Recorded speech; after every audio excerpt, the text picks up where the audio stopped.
पुण्यात रेव पार्टीवर पोलिसांचा छापा। एकनाथ खडसेंचा जावाई प्रंजल खेवलकर यांनाही अटक। अंमली पदार्थ, दारू, हुक्काचं सुरू होतं सेवन। अटकेतील एक जण क्रिकेट बुकी असल्याची माहिती। पुण्यात रेव पार्टीला बंदी असताना पार्टी कशी, एबीपी माझाचा सवाल। तर नो कमेंट्स म्हणत प्रांजल खेवलकरांनी बोलणं टाळलं। ट्रॅप होणार हे खडसेंना माहित होतं, तर जावयाला थांबवायचं होतं। महाजनांचा टोला, त्यांच्या जावयाला कुणी कडेवर उचलून नेलं नाही असं म्हणत कारवाईची केली मागणी।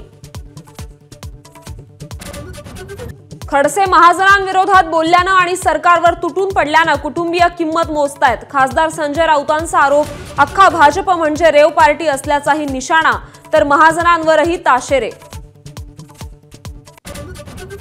घराभोवती विजेच्या तारा बांधून सरपंचाचं कुटुंब संपवण्याचा प्रयत्न। यवतमाळच्या अंजी नाईक गावची घटना, सरपंचाच्या पत्नीचा मृत्यू, सरपंचही गंभीर जखमी। वादग्रस्त कृषी मंत्री कोकाटेंच्या राजीनाम्यासंदर्भात रात्री उशिरा अजित पवार आणि सुनील तटकरेंची बैठक। अजित पवार लवकरच पक्षातील इतर नेत्यांशी करणार चर्चा। मंगळवारपूर्वीच कोकाटेंच्या राजीनाम्याची शक्यता।